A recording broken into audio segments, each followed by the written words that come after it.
들리면 귀가 나빠서 마스크 좀 벗고 하십시오. 여기 계신 우리들은 노는 세대 내지는 베이비 부모 세대는 격동의 세월을 따라왔습니다. 저는 저희 부모가 경북 안동이고 어머니가 그 의성 안개뿐인데 난리통에 저는 피난을 가서 전라북도 기재 피난지 수용소에서 나왔습니다. 그래서 호적에 보면은 조금 몇 년 늦게 신고돼가지고 불상부한지 출생이 그때 있더라고요. 그래서 제가 초등학교를 들어가니까 얼마 있지 않아서 5.16 부대에 들어가가지고 아침마다 혁명 공약을 외우면서 살았습니다. 그러니까 지금도 생생합니다. 혁명 공약, 반공을 국시의 제일로 삼고 지금까지 형식적이며 구애만 거친 반공 태세를 지도하는 게 강합니다.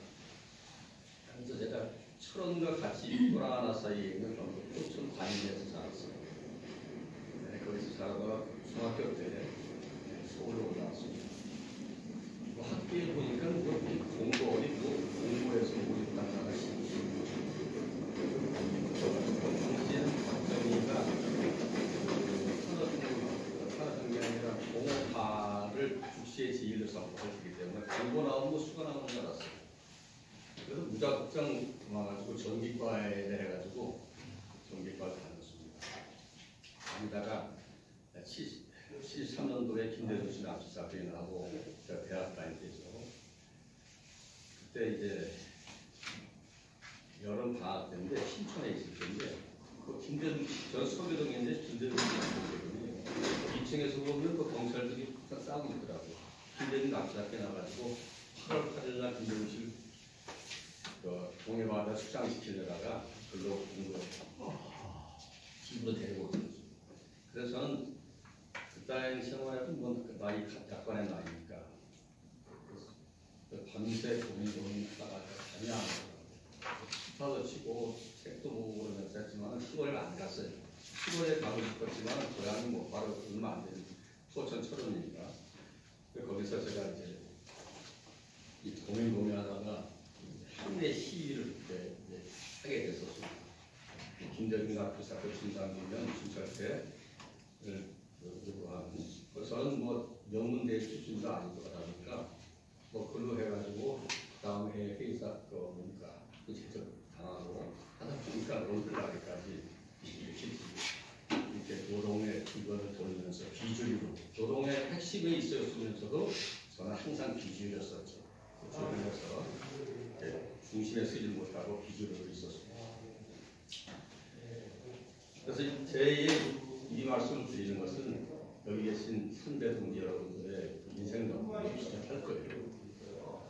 그래서 저는 지금도 거기에 삽니다만 성남에서 30-40년간 살고 하숙 자취할 때 서울에 있었습니다만 서울에 살 엄두를 못 냈어요. 서울은 워낙 비싸니까.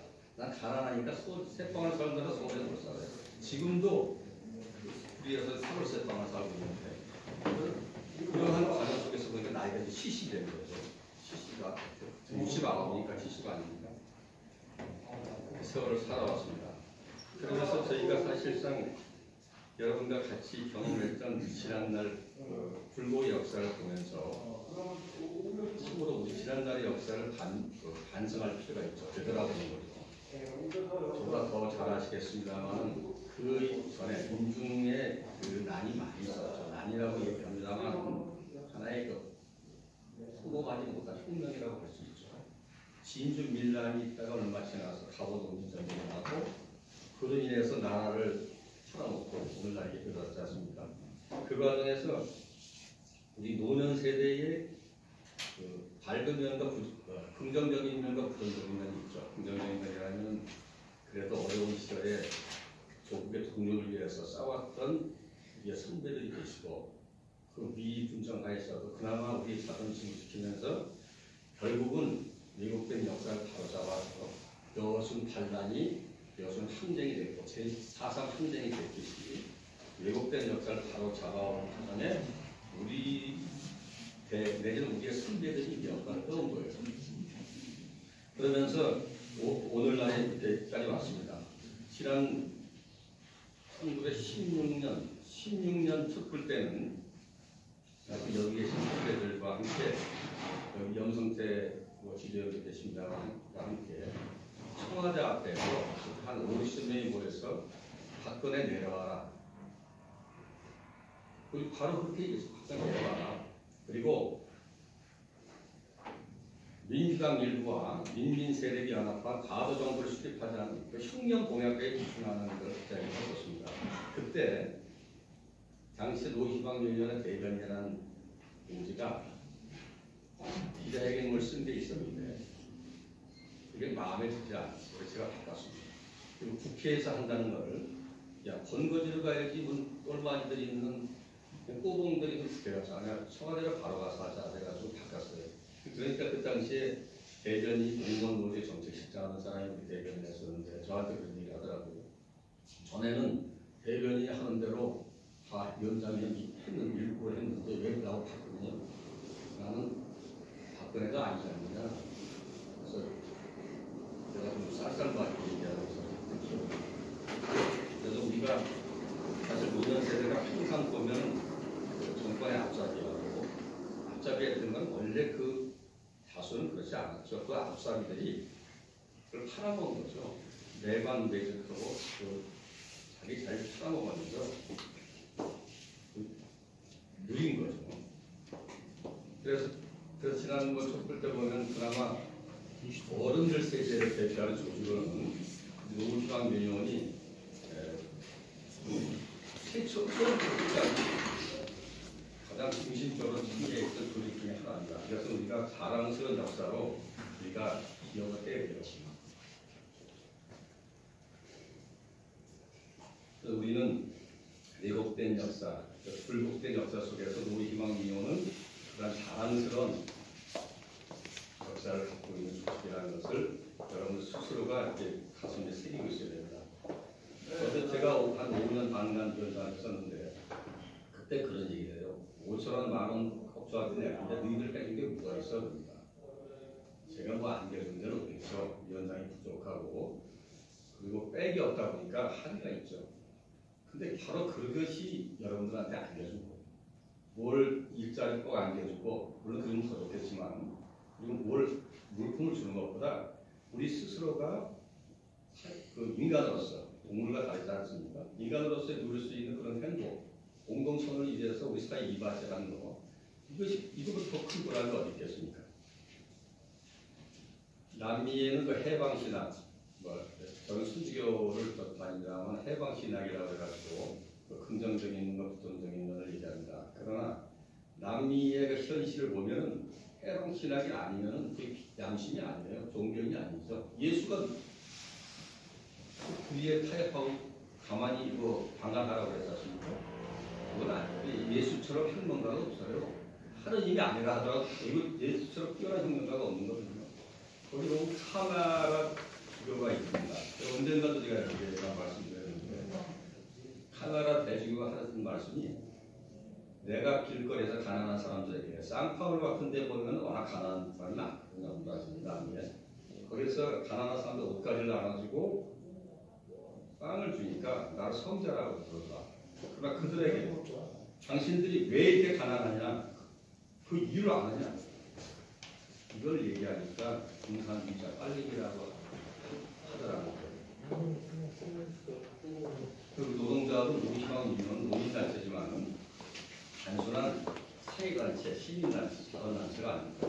우리 사회의 근본적인 문제를 해결하려고 도전하는 변혁을 추구하는 그런 노동자이거든요. 그런 차이가 분명히 있는 거예요. 이 시민단체 같은 데서는 돈 갖다 주고 뭐 주고 많이 오가는 것도 많고 저기 갖다 주는 게 많지만 노동자라는 것은 사회의 근본적인 문제, 노동 해방이라고 하지 않습니까? 인간의 해방을 추구하는 그런 상위 개념에 하는 거죠. 그래서 카메라 주교의 말씀대로 우리 노희망 의원은 우리나라에서 사실상 보면 몇 개 노동자가 있습니다. 사실상 노희망 의원을 빼고는 그러한 사회 변혁을 실천하는 조직이 없습니다. 노희망 의원이 유일하다고 저희는 잡으라고 있어요. 이것은 자만하는 것이 아니라 우리가 그런 자랑 속에서 사명감을 갖고 하자는 그런 의미에서 말씀을 드리는 겁니다.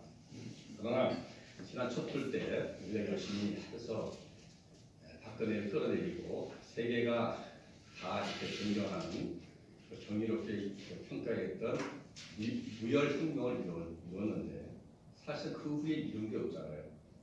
민중 세력이 하고 힘이 없다 보니까 한마디로 죽어서 개를 버리죠. 반복되는 그 정치 구조 속에서 한계를 못 벗어나는 거예요. 문재인 정부는 그대로 넘겨졌잖아요. 그러다 보니까 여러분들의 상처가 크고 오늘날의 윤석열 정권이 들어선 거 아닙니까? 윤석열 정권도 촛불혁명 연장선상에 된 거죠.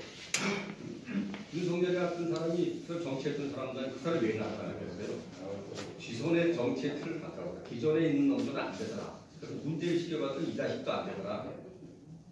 그러니까 네가 좀 낫지 않을까 해서 너 정치도 경험도 없고 여의도 정치가에 입지도 없으니까 너는 뭔가 한번 해보지 않겠냐는 그러한 여망이 변형된 형태로 나온 거라고 저는 이해해요.